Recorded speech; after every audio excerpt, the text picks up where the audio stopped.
जय हिंद फ्रेंड। तो हम संविधान का जो भाग 1 से लेकर के भाग 22 तक पूरा पढ़ा चुके हैं। आप लोग नहीं देखे होंगे तो प्लेलिस्ट में है, देख लीजिएगा। कम समय में सबसे बेहतर कंटेंट के लिए अब हम पढ़ेंगे फ्रेंड्स, अब जो संविधान में जिक्र नहीं होता है उसके बारे में। जैसे CBI हो गया, उसके बाद में CID हो गया, ये सब जो संस्था होती हैं जिसको संविधान में जिक्र नहीं किया गया है लेकिन ये सरकार के अधीन ही कार्य करता है, तो उन सभी को आज हम देखेंगे। ठीक है फ्रेंड्स, चैनल पे नए हैं तो सब्सक्राइब कर लीजिएगा। ठीक है फ्रेंड्स, बात करते हैं क्या, गैर संवैधानिक निकाय, ठीक है ना, जो संविधान के में जिक्र नहीं किया गया है। सबसे पहले क्या है, ध्यान रखिएगा, राष्ट्रीय एवं राज्य मानवाधिकार आयोग। देखिए फ्रेंड्स, एक होता है मानवाधिकार आयोग जो कि राष्ट्रीय होता है, एक मानवाधिकार होता है जो कि राज्य का मानवाधिकार होता है। तो दोनों के बारे में हम विस्तार से जानते हैं। देखिए फ्रेंड्स, बात करते हैं राष्ट्रीय। देखिए मानवाधिकार संरक्षण अधिनियम कब आया था, ध्यान रखिएगा। सबसे पहला क्वेश्चन तो यही पूछेगा कि ये अधिनियम कब आया था, तो ध्यान रखिएगा 12 अक्टूबर 1993 में यह अधिनियम बनकर तैयार हुआ था, ध्यान रखिएगा।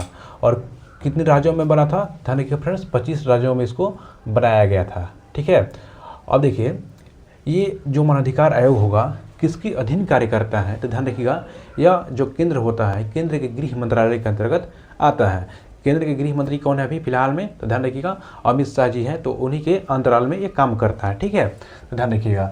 देखिए फ्रेंड्स, इसका जो राष्ट्रीय मानवाधिकार आयोग होता है इसका आखिरकार उद्देश्य होता क्या है, ध्यान रखिएगा। इसके उद्देश्य के बारे में बात करते हैं। तो फ्रेंड्स, जो मानवाधिकार की सुरक्षा एवं मानवाधिकार की आवाज़ उठाने वाली संस्था जो होती हैं, तो मानवाधिकार के लिए वह संस्था जो मानवाधिकार के लिए आवाज़ उठाती है उसको मजबूत करता है ये मानवाधिकार। ठीक है, ध्यान रखिएगा। फिर फ्रेंड्स, दूसरा चीज़ क्या है, मानवाधिकार को अतिक्रमण की स्थिति में सरकार को अवगत कराना। ध्यान रखिएगा, जब मानवाधिकार की अतिक्रमण होता है तो ये सरकार को अवगत कराता है। ठीक है, देखिए ध्यान रखिएगा, इसमें बात करते हैं एक अध्यक्ष होता है और 5 अंश सदस्य होते हैं। देखिए फ्रेंड्स, मानवाधिकार आयोग में एक अध्यक्ष होता है और 5 जो अन्य सदस्य होते हैं, ध्यान रखिएगा। ठीक है ना, ये सभी के बारे में पढ़ेंगे। देखिए फ्रेंड्स, जो अध्यक्ष होते हैं यह हमेशा सुप्रीम कोर्ट के जज होते हैं, वह प्रेजेंट नहीं, जो रिटायर हो चुके हैं, जिनका एज 65 साल या 6 वर्ष पूरा हो चुका है, तो उनका जो वही जज क्या बनेंगे, मानवाधिकार आयोग के अध्यक्ष बनते हैं, ध्यान रखिएगा। ठीक है ना।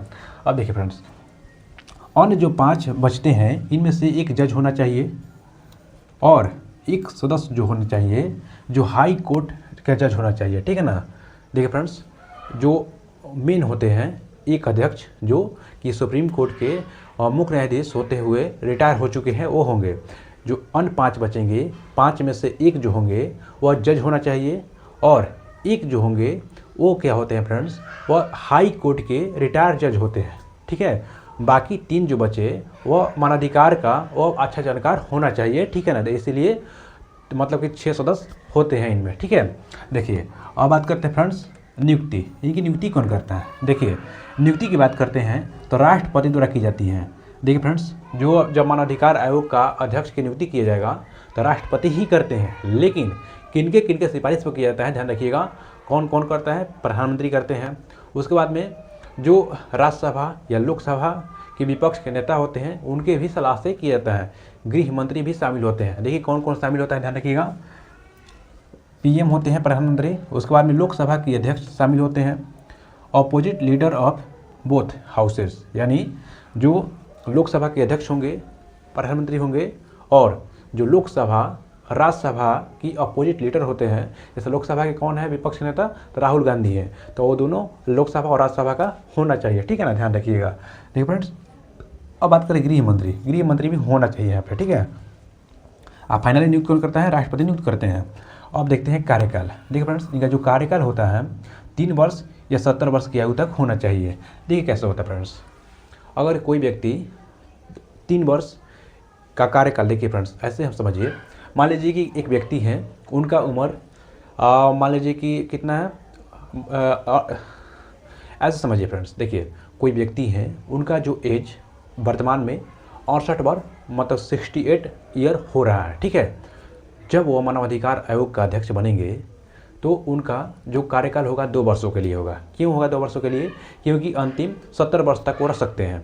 तो 68 साल के अभी हैं, 2 साल करेंगे तो उनका 70 साल पूरा हो जाएगा और रिटायर हो जाएंगे। ठीक है, तो 70 वर्ष पहले पूर जाए या 70 वर्ष से मतलब कि अब नीचे हो, मान लीजिए कि 50 वर्ष पे ही अध्यक्ष बन गए, तो 50 वर्ष पे बनेंगे तो 3 साल का कार्यकाल होगा, 50 से 53 साल। ठीक है, 53 साल में रिटायर हो जाएंगे। ठीक है, ऐसे ही होता है, 3 वर्ष या 70 वर्ष का एज होना चाहिए मानवाधिकार आयोग का अध्यक्ष का। ठीक है, ध्यान रखिएगा।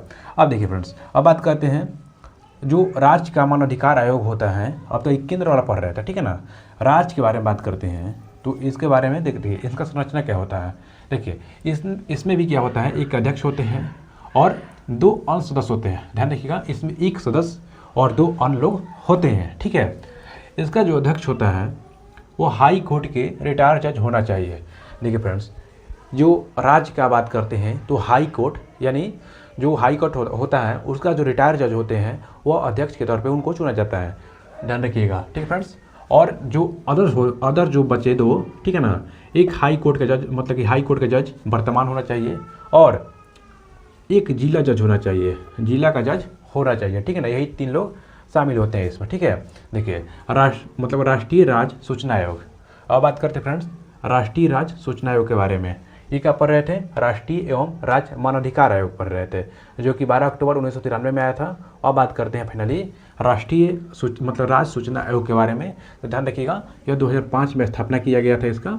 और सूचना का अधिकार अधिनियम, बहुत बार दरोगा में पूछ चुका है क्वेश्चन कि सूचना का अधिकार अधिनियम किस वर्ष पारित किया गया था। ध्यान रखिएगा, 2005 में किया गया था। ठीक है फ्रेंड्स, ये कार्य पे कब लग गया था, 2007 में लग गया था। ठीक है, देखिए क्रमिक मंत्रालय के अधीन होता है। देखिए बात करते हैं जो राज्य का सूचना आयोग होता है किसके अधीन होता है, जो क्रमिक मंत्रालय होता है उसके अधीन ये कार्य करता है। ध्यान रखिएगा, ठीक है। अब देखिए फ्रेंड्स, बात करते हैं संरचना के बारे में। इसकी संरचना के बारे में बात करते हैं तो एक मुख्य आयुक्त, 4 अन्य आयुक्त होते हैं। इसमें एक मुख्य आयुक्त होते हैं और 4 अन्य आयुक्त होते हैं। इसकी जो संख्या होती है 10 से ज़्यादा नहीं होनी चाहिए, इसमें 10 से ज़्यादा लोग नहीं होने चाहिए। ध्यान रखिएगा, ठीक है ना।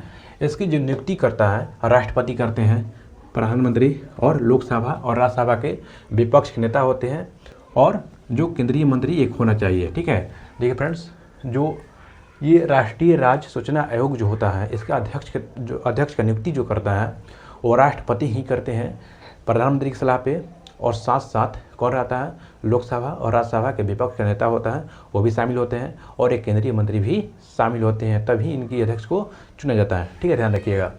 अब देखते हैं फ्रेंड्स कार्यकाल के बारे में। इनके कार्यकाल बात करते हैं तो केंद्रीय सरकार द्वारा निर्धारित हैं। देखिए जब इनका कार्यकाल मतलब कि चुना जाएगा तो इसका कार्यकाल का डिफाइन नहीं किया गया है, जो केंद्रीय मंत्रिमंडल होगा वही डिफाइन करता है इनका कार्यकाल के बारे में। ठीक है, और इसमें 2019 में संशोधन किया गया था। देखिए जो ये राष्ट्रीय राज्य सूचना आयोग है इसमें मतलब कि संशोधन किया गया था 2019 में किया गया, और बोला गया कि इसका जो कार्यकाल केंद्र सरकार के अधीन कार्य करेगा। ठीक है ना, इसका जो कौन करेगा, केंद्र सरकार के अधीन ही कार्यकाल करेगा, 2019 में कहा गया था। ठीक है, देखिए फ्रेंड्स, अब बात करते हैं इसको पद से कौन हटाएगा। ये मान लेती हैं कि ये तो नियुक्त करता है राष्ट्रपति, इनको हटाने की प्रक्रिया कैसे होती है। ध्यान रखिएगा कि अगर ये दिवालिया हो गए यानी पागल हो गए तो मतलब कि हटाया जा सकता है। नैतिक चरित्रहीनता यानी चरित्रहीन हो जाने पर इनको हटाया जा सकता है। उसके बाद में लाभ के पद होने पर भी इनको मतलब सरकारी नौकरी होने पर, सरकारी कार्य में करते हुए इनको हटाया जा सकता है। ध्यान रखिएगा, ठीक है ना। और उसके बाद में क्या हो जाएगा, शारीरिक या मानसिक स्थिति खराब होने पर इनको हटाया जा सकता है। ठीक है फ्रेंड्स, देखते हैं फ्रेंड्स नीति आयोग के बारे में। देखिए सबसे इंपॉर्टेंट क्या होता है नीति आयोग, इसको ध्यान रखिएगा। इसको हम क्या बोलते हैं, थिंक टैंक बोलते हैं। ठीक है फ्रेंड्स, थिंक टैंक बोलते हैं यानी सोचने वाला टैंक होता है। ठीक है फ्रेंड्स, अब देखिए इसका स्थापना कब किया गया था। ध्यान रखिएगा 1 जनवरी 2015 में किया गया था। ध्यान रखिएगा, ठीक है ना। और ध्यान रखिए फ्रेंड्स, ये पहले नीति आयोग नहीं था, इसका नाम पहले क्या था, और ध्यान रखिएगा योजना आयोग। ठीक है फ्रेंड्स, योजना आयोग हुआ करता था। ठीक है ना। और कब स्थापना किया गया था, 15 मार्च 1950 में स्थापना किया गया था। ध्यान रखिएगा, इसको हटा करके और इसको लाया गया। ठीक है, को लाया गया तो क्या किया गया कि इसका नाम चेंज कर दिया गया योजना आयोग को, और नाम चेंज करके नीति आयोग कर दिया गया था, ध्यान रखिएगा, ठीक है। और इसका जो अध्यक्ष होता है वो प्रधानमंत्री होते हैं। कौन होता है अध्यक्ष? प्रधानमंत्री होते हैं इनका अध्यक्ष, ठीक है, ध्यान रखिएगा। और इनमें कौन कौन शामिल होता है भी ध्यान रखिएगा। हर राज्य के मुख्यमंत्री यानी राज्यों के सीएम शामिल होते हैं, राज्यपाल शामिल होते हैं, ठीक है ना, राज्यपाल शामिल होते हैं, और हर राज्य के एक मंत्री शामिल होते हैं, ठीक है फ्रेंड्स, मंत्री शामिल होते हैं हर राज्य के, ठीक है ना, ध्यान रखिएगा। और इसमें जो अध्यक्षता करता है अध्यक्ष कौन है, तो ये ध्यान रखिएगा, ये प्रधानमंत्री अध्यक्ष है फिलहाल में, ठीक है। अब चलिए फ्रेंड्स आगे अब बात करते हैं फ्रेंड्स जो सीबीआई होता है उसके बारे में। देखिए सीबीआई सबसे पहले फुल फॉर्म पूछता है, तो ध्यान रखिएगा सीबीआई का सेंट्रल ब्यूरो इन्वेस्टिगेशन होता है, ठीक है ना, सेंट्रल ब्यूरो ऑफ इन्वेस्टिगेशन होता है, ध्यान रखिएगा। और ये भी ध्यान रखिए फ्रेंड्स, यह स्थापना कब किया गया था, या ध्यान रखिए केंद्रीय जांच ब्यूरो के अंतर्गत ये कार्य करता है, ठीक है। अब देखिए स्थापना बात करते हैं 1993 में किया गया था। कब किया गया था? 1993 में किया। ये किसके अधीन कार्य करता है, मतलब ये किसके अंतर्गत आता है, ध्यान रखिएगा, ये गृह मंत्रालय के अंतर्गत आता है। गृह मंत्रालय ही कार्यभार संभालता है, ठीक है ना, गृह मंत्रालय जो कहता है वही कार्य करता है सीबीआई, ठीक है फ्रेंड्स, ध्यान रखिएगा। सीबीआई के जो प्रमुख होता है, प्रमुख जो होता है फ्रेंड्स, ध्यान रखिएगा, उसको क्या बोलते हैं? निर्देशक बोलते हैं, क्या? डायरेक्टर बोलते हैं, ठीक है ना, डायरेक्टर, ध्यान रखिएगा। जो प्रमुख होता है सीबीआई का उसको क्या बोलते हैं? डायरेक्टर हम बोलते हैं, निर्देशक बोलते हैं, ठीक है, ध्यान रखिएगा फ्रेंड्स, ठीक है। सीबीआई के जो अध्यक्ष होते हैं इनको नियुक्ति कौन करता है? देखिए नियुक्ति की बात करते हैं तो ध्यान रखिएगा, नियुक्ति फ्रेंड्स, ध्यान रखिएगा, नियुक्ति कौन करता है, तो इसको बहुत इंपॉर्टेंट हो जाता है क्योंकि पीएम करता है। कौन करता है?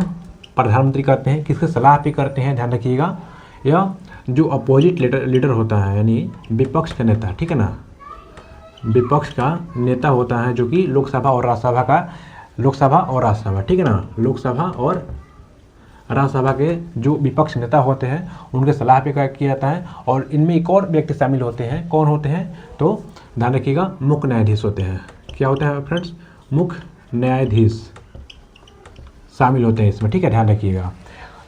प्रधानमंत्री शामिल होते हैं, विपक्ष के नेता जो लोकसभा राज्यसभा के होंगे, और उसके बाद में मुख्य न्यायाधीश शामिल होते हैं। तीनों लोग मिल करके या जो सीबीआई के अध्यक्ष होता है उनको नियुक्त किया जाता है। जो प्रमुख होता है कोई किसको क्या बोलते हैं? डायरेक्टर बोलते हैं, ध्यान रखिएगा, ठीक। अब देख रहे फ्रेंड्स जो सीबीसी के बारे में पढ़ते हैं, ठीक है ना, जो क्या होता है? केंद्रीय सतर्कता आयुक्त होता है, ध्यान रखिएगा, यह एक वैधानिक निकाय है, ध्यान रखिएगा, संवैधानिक निकाय नहीं है, क्या है? वैधानिक निकाय होता है, ठीक है फ्रेंड्स, वैधानिक निकाय होता है, ठीक है, जिसका संविधान में जिक्र नहीं किया गया है, ठीक है। अब देखिए स्थापना के बारे में बात करते हैं तो सन 1964 में स्थापना किया गया था। कब किया गया था? 1964 में स्थापना किया गया था, ठीक है। ध्यान रखिएगा, वैधानिक दर्जा इसको कब दिया गया था?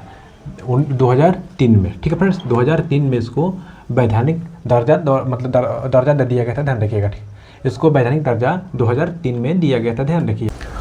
और इसमें संरचना बात करते हैं फ्रेंड्स, इसमें कौन कौन रहता है, ठीक है ना, इसमें कौन कौन शामिल होता है तो ध्यान रखिएगा, एक जो होता है मुख्य आयुक्त होता है, और दो या दो से कम, ठीक है, एक और आयुक्त होता है, यानी कुल मिलाकर के ये दो या दो से कम सदस्य होते हैं इसमें शामिल, ठीक है। ये भी ध्यान रखिएगा, इसका जो नियुक्ति करता है, कौन नियुक्ति करता है फ्रेंड्स? ध्यान रखिएगा, नियुक्ति बात करते हैं तो राष्ट्रपति करते हैं। कौन करता है? राष्ट्रपति करते हैं। किसके सलाह पे? तो लोकसभा के जो अपोजिट लीडर होते हैं, यानी लोकसभा के विपक्ष के नेता के समक्ष इसको मतलब किया जाता है। और इनका कार्यकाल के बारे में बात करते हैं। इनका जो कार्यकाल होता है, कार्यकाल के बारे में बात करते हैं, ध्यान रखिएगा, इनका कार्यकाल 4 वर्ष या 65 वर्ष का आयु का होना चाहिए, 65 वर्ष या 4 वर्ष का आयु का पूरा होना चाहिए, ठीक। और ये ध्यान रखिएगा, यह रिटायर हो जाने के बाद में, यहाँ से ख़त्म हो जाने के बाद में इनका कार्यकाल दुनिया के किसी भी स्थान पे यह कार्य नहीं कर सकते हैं, ध्यान रखिए, कहीं भी कार्य नहीं कर सकते हैं, ठीक है फ्रेंड्स। तो चलिए फ्रेंड्स, आज पॉलिटी का पूरा सेशन हम समाप्त कर चुके हैं। जो प्लेलिस्ट में वीडियो है पूरा फॉलो कीजिए, 100% आपको यहीं से क्वेश्चन मिलेगा, ठीक है। चलिए अब कल से हम क्या करेंगे, ज्योग्राफी का चैप्टर वाइज पूरा पढ़ेंगे, ठीक है, NCERT बेस। चलिए फ्रेंड्स, चैनल पे नए हैं तो सब्सक्राइब कर लीजिएगा। मिलते हैं नेक्स्ट वीडियो में, तब तक के लिए धन्यवाद।